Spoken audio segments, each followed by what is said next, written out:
ইতালির মিলান শহরের হৃদয় বলে পরিচিত দুওমো দি মিলানো, যা ইউরোপের অন্যতম বড় এবং সুন্দর ক্যাথেড্রাল। আজকের ব্লগে আমি তোমাদেরকে নিয়ে যাব ওই ঐতিহাসিক স্থাপনার সামনে। দেখাবো চারপাশের ব্যস্ত পরিবেশ, পর্যটকদের ভিড় আর দারুণ সুন্দর মূর্তি ও স্থাপত্য। দুওমো এর সামনে যে পিয়াজা, সেখানে কবুতরদের খাবার খাওয়ানো, লাইভ স্ট্রিট পারফরমেন্স আর মিলানের আসল রোমান্টিক ভাইব সবই ফুটে উঠেছে এই ব্লগে। এই ক্যাথেড্রালটির নির্মাণ শুরু হয় 1386 সালে আর শেষ হয় 1500 সালে। মার্বেল দিয়ে বানানো এই পুরো স্ট্রাকচার আর প্রতিটা অংশেই অসংখ্য মূর্তি আর খুঁটিনাটি ডিজাইন। দুওমোর সামনে সবসময় এমন ব্যস্ত, পর্যটকদের ভিড়, ছবি তোলা, কবুতরদের খাবার খাওয়ানো, আসলে জায়গাটা ফিল দেয় অন্যরকম। এই গাইস, গুড মর্নিং, আসসালামু আলাইকুম। কেমন আছো তোমরা সবাই? আমার নতুন একটা ব্লগে আমি তোমাদেরকে স্বাগত জানাই। তো আমি এখন রয়েছি ইটালি মিলানে। তো এখন এখানে বাজে 10:30 আর এখানকার টেম্পারেচার মাত্র 3 ডিগ্রি। হাতগুলো জ্বলছে, কারণ এত ঠান্ডায় থাকা অভ্যাস নেই আমার। তো আজকে আমি যাচ্ছি মিলানের মধ্যে সব থেকে যে সুন্দর জায়গা, সব থেকে ফেমাস যে চার্চটি, দুওমো দি মিলানো। তো ওখানে যাওয়ার জন্য আমাকে মেট্রো ইউজ করতে হবে। তার জন্য আপনারা জানেন যে এখানে মেট্রো কার্ড বা বাস কার্ড নিতে হয়। তো এই যে কার্ডটি দেখতে পাচ্ছেন, কালকে আমি নিয়েছি। এটা হচ্ছে 24 আওয়ার্সের জন্য, আর এর জন্য ওকে পে করতে হচ্ছে 7.5 ইউরো, মানে 700 রুপিস। তো এখান থেকে হয়তো 15-20 মিনিট লাগবে মেট্রোতে। তো আমি এখন মেট্রো স্টেশনের ভিতরে যাচ্ছি। তো ভিডিওটি শেষ পর্যন্ত দেখেন, আজকে অনেক কিছু দেখতে পারবেন এই ভিডিওর মাধ্যমে। আর এটা হচ্ছে এন্ট্রান্স, আর এই কার্ডটা আপনারা মেট্রো, তারপরে রয়েছে ট্রাম এবং বাসের দুটোতে ইউজ করতে পারবেন। দেখতে পাচ্ছেন ঠিক হয়ে গেছে। তো এখন আমি যাচ্ছি মেট্রো ধরার জন্য। তো দেখতে পাচ্ছেন ভিতরের দৃশ্যটা ঠিক এইরকম। ভাই, এই মেট্রোটা যাবে না, এটা যাচ্ছে পিছন দিকে, আর আমাকে এখন লাইন চেঞ্জ করতে হবে দুওমো যাওয়ার জন্য। ভাগ্য ভালো যে আমি জিজ্ঞেস করে নিলাম, নাহলে আজকে এখন আমাকে মেট্রোতে ঘোরাঘুরি করতে হতো। তো এখন দেখি অন্য সাইডে যেতে হবে, হয়তো ওই দিকে। দেখতে পাচ্ছেন ভাই, এখানকার মেট্রো, ইতালির মিলানের মেট্রো।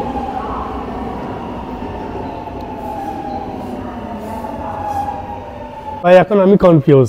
এর আগে অন্য সাইডে গেছিলাম, ওখান থেকে একজন বললো যে এই দিক থেকে যাবে, এখন আবার এই দিক থেকে এই দিকে এসেছি, এখন এখান থেকে একজন বলছে যে না ওই দিকে যাবে। আমি তো কনফিউজ, এখন কাকে জিজ্ঞেস করবো আমি? ভাই ঘুরে ফিরে আমি সেই মেট্রোতে আসলাম, দেখেন। তা আমরা এখন দুওমোতে চলে এসেছি, আর পাঁচতর থেকে মাত্র 13 মিনিট সময় নিয়েছে মেট্রো করে।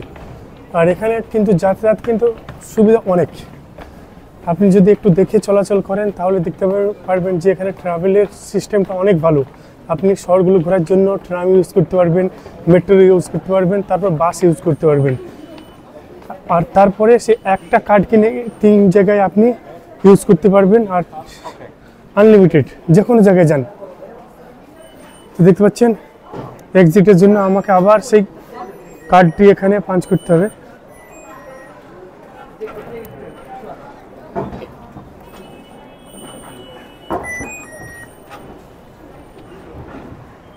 আপনার কার্ড যদি এক্সপায়ার হয়ে যায় আর আপনি যদি কোনোভাবে চিট করে ঢোকেন ভিতরে, এখানে এসে ধরা পড়ে যাবেন। আর তারপরে যদি এখানে চিট করে বাইরে বার হতে চান, হতে পারবেন, কিন্তু ধরা পড়লে পরে একটা ফাইন আছে, সে ফাইনটা কিন্তু আপনাকে দিতে হবে। ভাই এখান থেকে সেই সুন্দর দুওমোটি দেখতে পাচ্ছি, দেখেন। এটা হচ্ছে হয়তো সাইডের দৃশ্য, এটা সাইডের দৃশ্য। দেখেন মেট্রো থেকে বার হয়ে আপনি এই দৃশ্যটি দেখতে পারবেন। কি সুন্দর দৃশ্য দেখেন। এইটা দেখার জন্য দূর দূর থেকে মানুষ ছুটে আসে। আর এখানে কিন্তু প্রচুর মূর্তি লাগানো রয়েছে, এই দুওমোর ভিতরে প্রচুর মূর্তি। এগুলো দেখেন সবই মূর্তি। আপনারা যদি কোনো ব্র্যান্ড পছন্দ করেন, যদি কোনো জিনিস মানে বড় বড় ব্র্যান্ডের জিনিস নিতে চান, তাহলে এখানে আসবেন। পৃথিবীর মধ্যে যত বড় বড় ব্র্যান্ড আছে, সেই ব্র্যান্ডগুলো কিন্তু এইটার ভিতরে আছে, এই মলটার ভিতরে। এগুলো দেখেন, এগুলো এক একটা ব্র্যান্ড। তা ব্র্যান্ডের ব্যাপারে আমার কোনো আইডিয়া নেই, কারণ আমি ছোট থেকে এইসব জিনিসের প্রতি কোনো ইন্টারেস্ট রাখি না, আর কোনো ব্র্যান্ডের মাল ইউজ করিও না। তাই আমি ওটা পরে দেখাবো, তার আগে আমি আপনাদেরকে ডুয়োমোটা দেখাচ্ছি। দেখেন ভাই, সকাল 10:30টার সময় কি পরিমাণে ভিড় দেখেন। আর এখানে যে টিকিট সিস্টেম রয়েছে ভিতরে ঢোকার জন্য, তার জন্য হয়তো আপনাকে 20 ইউরো বা 20 ইউরো হয়তো পে করতে হবে, মনে হয় 2000 টাকা। তো একবার ওটা জিজ্ঞেস করব, তার আগে আমি আপনাদেরকে সুন্দর দৃশ্যটা দেখাই। এই কারণে মানুষ ইটালিকে এত ভালোবাসে বেশি, কারণ সেখানে হিস্টোরিতে ভরা আর দেখার মতো প্রচুর প্রচুর জায়গা রয়েছে। ভাই এখানে কি হচ্ছে জানি না, কোনো হয়তো খেলাধুলার কোনো কম্পিটিশন হচ্ছে, আর এইটার জন্য কিন্তু এই শোটা নষ্ট করে দিচ্ছে। আপনি দূর থেকে যে একটা ভিউটা নেব আমি, সেই জিনিসটা নিতে পারছি না, কারণ এটার সামনে দাঁড়িয়ে রয়েছে। এমন সময় চলে এসেছি আমি। তা ভাই, ইটালি রোমে দেখেছিলাম ভিক্টোরিয়া ইমানুয়েল, তার সেই বিল্ডিংটাও দেখেছিলাম। এটা হচ্ছে ইতালির প্রথম রাজা, ইনি হচ্ছে ভিক্টোরিয়া ইমানুয়েল। দেখেন ভাই, সামনে এই জিনিসটা শোটা খারাপ করে দিয়েছে, যে দূর থেকে যে দৃশ্যটা নেবো সেটা নিতে পারছি না। আপনারা এখানে যদি আসেন, একটা জিনিস থেকে সাবধান থাকবেন।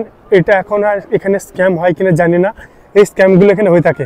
আপনি এখানে যে দেখছেন কবুতর দেখছেন, এখানে দাঁড়িয়ে থাকবেন, কেউ এসে আপনার কাছে এসে আপনার হাতের মধ্যে চাল রেখে দেবে। মানে এখানে যারা স্ক্যাম করে তারা এসে আপনার হাতে চাল ধরে দেবে। আপনি যদি চাল নিয়ে এই কবুতরগুলোকে ছিটিয়ে দেন, তারপরে ওরা আপনার কাছ থেকে চার্জ করবে, যে দিন 5 ইউরো দিন, 10 ইউরো দিন, কিছু একটা চার্জ করবে। তো এইগুলো থেকে সাবধান থাকবেন। দেখতে পাচ্ছেন এখানে বেশ কিছু আফ্রিকার মানুষ, তাদের কাছে চাল রয়েছে, তারা এসে কিন্তু আপনাকে এইভাবে চাল ধরে দিতে পারে, তারপর আপনার কাছ থেকে টাকা চাইবে। তাই এইগুলো থেকে সাবধান থাকবেন। দেখেন এনে হাতে টাকা দেখতে পাচ্ছেন, ইনি কিন্তু টাকা নিয়েছে ওনাদেরকে চাল দেওয়ার পরে। দেখেন ভাই কি পরিমাণে কবুতর, দেখেন এখন চাল দিয়েছে, আর কবুতরগুলো দেখেন। আমার হাতে চাল ধরে দিতে যাচ্ছিল ভাই, বলছিল দাও, তুমি ওদেরকে ছিটিয়ে দাও, কিন্তু আমি তো ব্যাপারটা জানি, আমি দিলে পারে ওরা আমার সাথে টাকা চাইবে। কি পরিমাণে কবুতর দেখেন, এদিকে কি সুন্দর দৃশ্য দেখেন ভাই। ভাই এই দৃশ্যটা কিন্তু অসাধারণ দৃশ্য। এতদিন দেখেছি যে মানুষ হাতে করে সেই ইগল পাখি মানুষের হাতে এসে বসে, আজকে দেখলাম যে কবুতর মানুষের হাতে এসে বসছে। কারণ জানেন, আপনি একবার হাতের মধ্যে খাবার নেবেন, নিয়ে ওনাদের কবুতরকে দেখাবেন, কিছু কিছু কবুতর উঠছে আমার হাত দেখে, কিন্তু ওদের চোখটা এত মানে কি বলে, ওদের চোখে এত পাওয়ার, ওরা দেখে বুঝতে পারছে যে আমার হাতে খাবার নেই। দেখেন আমি হাতটা এইভাবে করে আছি, কবুতরটা ভাবছে হয়তো আমার হাতে খাবার রয়েছে, তারপর যখন দেখছে আমার হাতে খাবার নেই, ওরা কিন্তু আর বসছে না। এই দেখেন ভাই, ওই মেয়েটা হাতে খাবার নিয়েছে, উনি কিন্তু ডাকেনি, হাতে জাস্ট খাবার নিয়ে এবার দাঁড়িয়ে আছে। আর দেখেন কবুতরগুলো কিভাবে হাতের মধ্যে উঠে বসছে, দেখেন কত কবুতর। এরকম ভাবে যদি আপনারা কতগুলো কবুতর ওনার কাছে জড়ো হয়ে গেছে দেখেন। এরকম ভাবে যদি আপনারা ভিডিও বা ফটো তুলতে চান, তাহলে এসে আপনাদেরকে এরকম খাবার দিতে হবে। এখানে বেশিরভাগ ভুট্টার গুঁড়ো দেখাচ্ছে, ভুট্টার গুঁড়ো দিচ্ছে খেতে।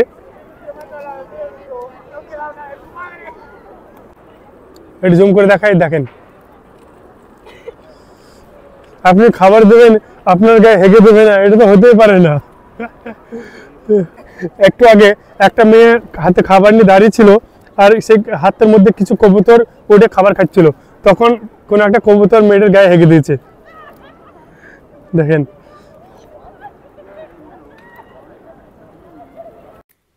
পাঁচটি নেব এবং 52টি স্তম্ভে, যা বছরের সপ্তাহগুলিকে প্রতিনিধিত্ব করে, 135টি চূড়া এবং 3400+ মূর্তি, যা এটিকে বিশ্বের সবচেয়ে ভাস্কর্য সমৃদ্ধ গির্জাগুলির মধ্যে একটি করে তুলেছে।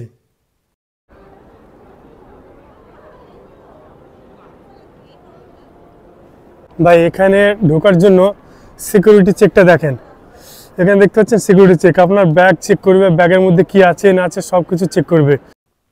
আমার সামনে যে দরজাটি দেখছেন, এটা কোনো সাধারণ দরজা না। যখন আপনি এই দরজার কাছে যাবেন, তখন আপনি দেখতে পারবেন বা যদি জুম করে দেখেন, এখানে দেখানো হয়েছে এক একটি ছবির মাধ্যমে এক একটি ঘটনা তুলে ধরা হয়েছে। সেই সময় তাদের সাথে কি হয়েছিল এখানে দেখতে পাচ্ছেন। বেশ কিছু ছবির মধ্যে দেখতে পাবেন, মানে ছোট ছোট মূর্তি করে রাখা হয়েছে। তার মধ্যে দেখতে পাবেন যীশু খ্রিস্টের মূর্তি রাখা হয়েছে। সেই সময় কিছু ঘটনা ঘটে, সেই ঘটনাগুলো এখানে উল্লেখ করা হয়। এই ডোরটি এরকম।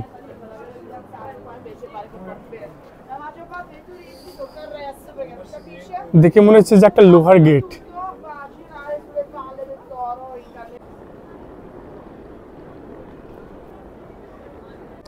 এখানে দেখছেন বেশ মানুষের ভিড়, কিন্তু যে ভিড়টা রোমে রয়েছে সেই ভিড়টা কিন্তু এখানে নেই। ভাই আমি এই যে কদিন এসেছি, আমি রোমে শুধু কিন্তু রোদটা দেখেছি, কিন্তু মিলানে এসে আমি এই দুই দিনে কোনো রোদ দেখিনি। আর এখানে অনেক ঠান্ডা, হাতগুলো বাইরে থেকে হাতগুলো জ্বালাপোড়া করছে, টন টন টন টন করছে হাত ঠান্ডাতে। কারণ এখানকার টেম্পারেচার এখন 3-4 ডিগ্রি টেম্পারেচার। ভোরের দিকে তো টেম্পারেচার পুরো একেবারে 0 চলে যায়। দেখতে পাচ্ছেন ভাই কি সুন্দর, কি বড় একটি চার্চ।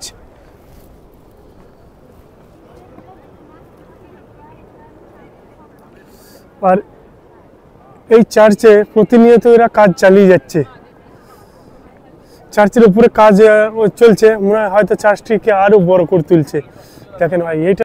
যাই হোক বন্ধুরা, আমি আমার ব্লগটি এখানে শেষ করছি। ভিডিওর মধ্যে যদি নতুন কিছু দেখে থাকেন তাহলে কমেন্ট সেকশনে অবশ্যই কমেন্ট করবেন আর চ্যানেলটি সাবস্ক্রাইব করবেন। ভালো থাকবেন, আল্লাহ হাফেজ।